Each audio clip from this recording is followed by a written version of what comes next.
Salam sehat sejahtera pemirsa setia Mata Ketiga. Hari ini kita akan telusuri lagi tentang planet Venus yang dijuluki sebagai kembaran planet Bumi. Hal itu karena struktur, ukuran, massa hingga materinya hampir sama dengan Bumi. Venus diselimuti lapisan awan tebal dan membuat para ilmuwan di masa lalu kesulitan untuk meneliti permukaan planet yang kerap disebut bintang kejora itu. Namun baru-baru ini, ilmuwan meyakini sebenarnya awan tebal Venus mengungkap apa yang ada di permukaan planet tersebut. Mereka menemukan bahwa pola cuaca disebabkan dengan bentuk medan di bawahnya. Dengan menggunakan data dari satelit Venus Express milik European Space Agency (ESA), ilmuwan dari Persei dan Göttingen mempelajari cuaca planet. Mereka mengamati kecepatan sirkulasi angin, kandungan air di dalam awan, dan tingkat kecerahan awan di seluruh spektrum. Berdasarkan penemuan mereka, ketiga hal tersebut menghubungkan secara langsung dengan apa yang ada di bawahnya. Hasil kami menunjukkan bahwa seluruh aspek, angin, kandungan air dan komposisi awan menghubungkan dengan ciri yang ada di permukaan Venus. Ujar Dr. Jules Berthoud dari The Laboratoire Atmosphère Milieux Observation Spatiale (LATMOS) di Persei, Prancis. Kami menggunakan pengamatan dari Venus Express yang telah berputar selama satu periode yakni 6 tahun, dari 2006 hingga 2012, di mana memungkinkan kami untuk mempelajari pola cuaca dalam kurun waktu lebih lama. Jelasnya. Air mancur Aphrodite. Meski Venus merupakan planet yang sangat kering, atmosfernya mengandung air dalam bentuk uap dan sebagian besar terdapat di bawah lapisan awan. Bertaux dan rekannya mengamati atmosfer menggunakan sinar inframerah untuk melihat jumlah sinar matahari yang diserap oleh uap air pada ketinggian berbeda di atas permukaan Venus. Bertaux dan rekannya mengamati atmosfer menggunakan sinar inframerah untuk melihat jumlah sinar matahari yang diserap oleh uap air pada ketinggian berbeda di atas permukaan Venus. Dari hasil penelitian itu, mereka menemukan salah satu area awan yang terletak di ekuator Venus menimbun lebih banyak uap air dibanding sekitarnya. Area tersebut terletak di ketinggian 4.500 meter di atas puncak gunung Aphrodite Terra. Fenomena itu diyakini muncul karena udara yang berisi air dari bagian bawah atmosfer dipaksa naik hingga melalui Aphrodite Terra layaknya air mancur. Peneliti menyebut fenomena itu sebagai air mancur Aphrodite. Air mancur itu terkurung dalam pusaran awan yang mengalir ke hilir, bergerak dari timur ke barat Venus. Dalam waktu bersamaan, Venus Express melacak awan dan kecepatannya menggunakan sinar ultraviolet. Dengan pengamatan itu, ditemukan bahwa hilir air mancur memantulkan UV, ultraviolet, yang lebih sedikit dengan kecepatan angin lebih lambat. Hal itu berhubungan dengan mekanisme atmosfer Venus yang disebut dengan gelombang gravitasi atmosfer. Ketika angin mendorong mereka perlahan melintasi lereng pegunungan, maka menghasilkan sesuatu yang dikenal sebagai gelombang gravitasi, kata Bertaux. Meskipun bernama gelombang gravitasi, namun fenomena itu sama sekali tak berhubungan. Sebaliknya, gelombang gravitasi adalah fenomena yang sering kita lihat di beberapa bagian pegunungan di permukaan bumi. Bertaux menuturkan, mereka terbentuk ketika riak udara berada di atas permukaan bergelombang. Gelombang tersebut kemudian merambat vertikal ke atas, tumbuh makin besar hingga mereka terpecah tepat di atas awan, layaknya gelombang laut di garis pantai. Menurut penelitian Badan Antariksa AS NASA, planet Venus dulunya dapat dihuni. Planet kedua dari matahari itu memiliki cairan seperti air lautan dangkal dan suhu permukaan yang dapat ditinggali hingga 2 miliar tahun.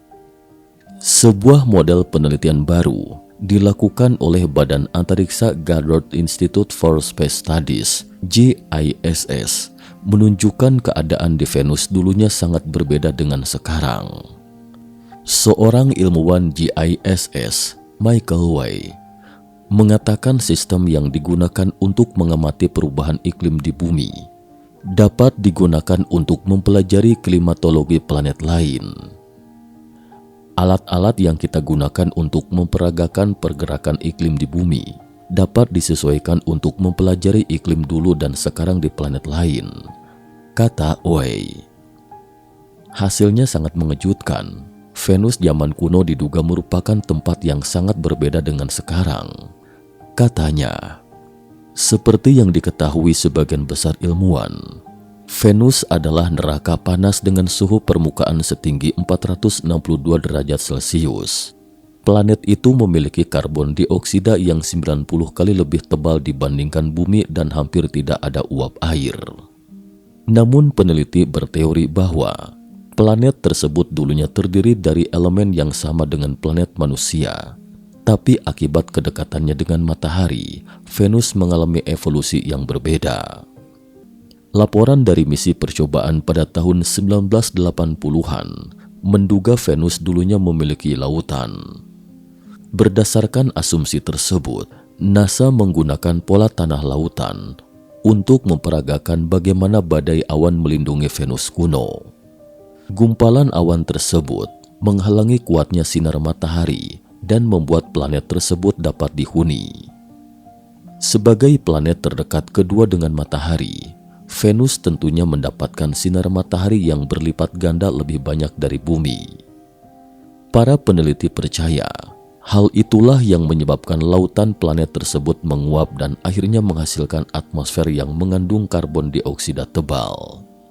Selain itu, NASA juga sedang mempelajari planet neraka tersebut berdasarkan pada teori yang menyatakan planet berputar lambat tidak selalu memiliki atmosfer tebal. Kita dihadapkan pada sebuah kemungkinan yang begitu besar bahwa terdapat organisme yang hidup di langit planet Venus. Sejumlah astronom masih terus mendalami kemungkinan itu setelah mereka mendeteksi gas di atmosfer Venus. Gas itu belakangan diketahui sebagai gas fosfin, sebuah molekul yang terbuat dari sebuah atom fosforus dan 3 atom hidrogen. Di bumi, gas fosfin dikaitkan dengan kehidupan. Gas ini ditemukan di mikroba dalam usus penguin atau lingkungan yang minim oksigen seperti rawa-rawa. Sebenarnya kita bisa menciptakan gas fosfin, tapi tidak ada pabrik yang bisa memproduksinya di Venus, dan tentu tidak ada penguin di planet itu. Profesor Jane Greaves dari Cardiff University serta sejumlah koleganya pernah menerbitkan penelitian mereka tentang gas fosfin Venus di jurnal Nature Astronomy. Mereka juga menginvestigasi bagaimana molekul itu bisa muncul secara alami tanpa proses biologis. Mengingat semua yang kita ketahui tentang Venus, belum ada yang bisa memaparkan bagaimana komponen abiotik bisa membentuk fosfin di planet itu. Artinya, sumber kehidupan patut dipertimbangkan. Sepanjang karir saya selalu tertarik untuk mencari kehidupan di tempat lain di alam semesta. Jadi sekarang saya terkejut bahwa kehidupan itu mungkin memang ada di sana, kata Greaves. Tapi kami benar-benar mendorong ilmuwan lain untuk menginformasikan yang mungkin kami lewatkan. Penelitian dan data kami dapat diakses secara terbuka.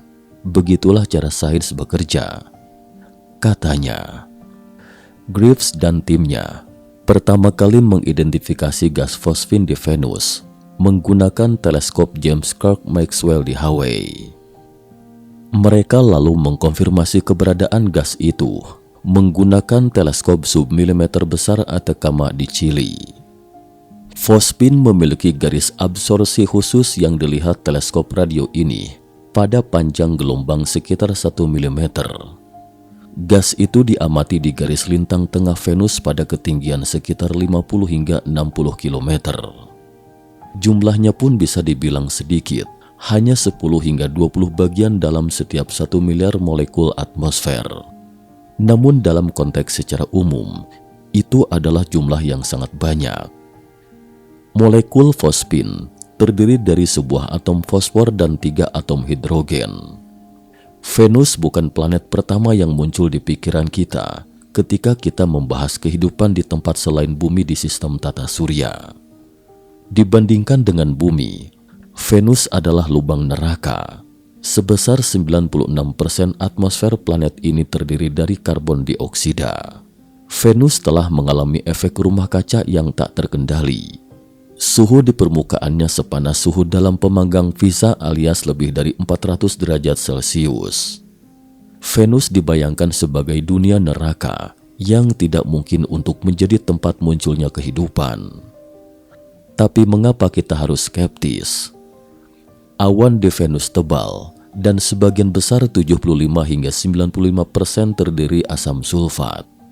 Zat ini merupakan bencana bagi struktur sel yang membentuk organisme di bumi. Dr. William Benz, ilmuwan yang berafiliasi dengan Massachusetts Institute of Technology, MIT di Amerika Serikat, adalah ahli biokimia di tim yang dikepalai Profesor Gene Greaves. Benz mempelajari berbagai kombinasi senyawa berbeda yang diperkirakan ada di Venus. Dia memeriksa apakah gunung berapi, petir, dan bahkan meteorit dapat berperan dalam pemukaan pH 3. Semua reaksi kimia yang dia selidiki, kata Benz, 10.000 kali terlalu lemah untuk menghasilkan jumlah fosfin yang mereka amati. Menurut Benz, untuk bertahan hidup dari asam sulfat, mikroba di udara Venus harus menggunakan berbagai molekul kimia atau mengembangkan semacam pelindung. Pada prinsipnya, kehidupan yang lebih menyukai air dapat bersembunyi di dalam semacam cangkang pelindung di dalam tetesan asam sulfat, kata Benz. Kita berbicara tentang bakteri yang melindungi diri dengan sesuatu yang lebih keras daripada lapisan telepon dan benar-benar menyegel diri mereka sendiri. Tapi bagaimana cara bakteri itu makan? Bagaimana mereka bertukar gas? Ini benar-benar paradoks, katanya. Banyak kalangan menunjukkan ketertarikan sekaligus mengambil sikap berhati-hati. Tim peneliti secara tegas tidak mengklaim telah menemukan kehidupan di Venus. Namun peluang itu perlu dieksplorasi lebih lanjut karena para ilmuwan menggali komponen kimia geologis dan abiotik yang membentuk gas fosfin. Sementara itu, para astronom menemukan dinding awan asam yang berada di bawah atmosfer Venus dan mengelilingi planet tersebut dengan kecepatan setara dengan jet udara komersial di bumi. Fitur atmosfer yang baru itu ditemukan berada sekitar 50 km di bawah puncak awan tebal Venus dan sangat luas, terkadang membentang sejauh 7.500 km melintasi ekuator dan garis lintang tengah Venus. Menariknya, awan asam super cepat itu sudah ada setidaknya selama 3 dekade. Mungkin tampak aneh bahwa fitur sebesar itu tidak ditemukan dalam kurun waktu yang begitu lama. Hal ini mengingat pesawat ruang angkasa telah mengunjungi Venus sejak 1962 dan teleskop resolusi tinggi telah mengamati planet itu selama bertahun-tahun sebelumnya. Petunjuk pertama yang mengungkap bahwa sesuatu yang aneh sedang terjadi justru datang dari pesawat luar angkasa Akatsuki milik Jepang yang telah mengorbit Venus sejak 2015. Namun, diperlukan survei rekaman arsip baru untuk menentukan bahwa dinding awan telah ada setidaknya sejak 1983. Kami membutuhkan akses ke lokasi gambar Venus yang besar, berkembang dan tersebar yang dikumpulkan dalam beberapa dekade terakhir dengan teleskop yang berbeda, kata Pedro Machado, rekan penulis penelitian di Institut Astrofisika dan Ilmu Antariksa Portugal, seperti dikutip dari space.com. Rekaman arsip berasal dari observatorium termasuk Teleskop Nasional Galileo di Kepulauan Canary dan fasilitas teleskop inframerah NASA di Hawaii. Pola awan yang sangat besar di atmosfer bagian atas sudah diketahui di Venus, termasuk bentuk Y yang aneh dan kemungkinan muncul dari gaya sentrifugal. Gelombang busur yang dapat timbul dari aliran udara di atas fitur tanah statis seperti pegunungan. Namun dinding awan yang baru ditemukan berada di ketinggian yang lebih rendah dan di wilayah atmosfer Venus di mana efek rumah kaca cukup terasa. Para astronom menyarankan dinding awan dapat dikaitkan dengan rotasi awan yang cepat secara misterius dan telah alam diamati di atmosfer atas Venus. Fitur yang baru ditemukan berpotensi membuang momentum dan energi yang cukup untuk memicu angin kencang lebih jauh. Itu diyakini karena dinding awan membesar di atas permukaan dengan kecepatan seperti jet 328 km per jam. Penyebab munculnya dinding awan masih belum diketahui dan akan membutuhkan penelitian lebih lanjut. Namun para ilmuwan menambahkan bahwa fitur tersebut dapat berupa gelombang Kelvin di atmosfer. Gelombang gravitasi di atmosfer planet terjadi ketika angin bergerak dengan kecepatan tinggi di atas fitur geologi statis seperti dinding kawah atau gunung. Akankah pertanyaan besar tentang Venus ini bisa terjawab? Dengan mengirimkan wahana ruang angkasa untuk menyelidiki atmosfer Venus secara spesifik, Badan Antariksa Amerika Serikat NASA baru-baru ini meminta para ilmuwan membuat sketsa desain untuk misi potensial pada dekade 2030-an. Membuat kapal induk adalah usaha yang paling bisa dilakukan dan yang termahal yang dilakukan oleh NASA. Konsep ini mengusulkan iRobot atau balon berinstrumen untuk melakukan perjalanan melalui awan Venus.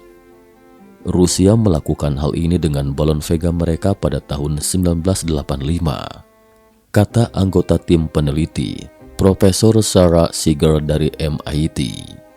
Balon itu dilapisi dengan teflon untuk melindunginya dari asam sulfat sehingga bisa mengapung selama beberapa hari untuk melakukan pengukuran. Kita pasti bisa melakukan pengukuran di tempat, kita bisa memusatkan tetesan dan mengukur sifatnya. Kita bahkan bisa membawa mikroskop dan mencoba mencari kehidupan itu sendiri, kata Seeger. Sekian dan terima kasih atas perhatiannya.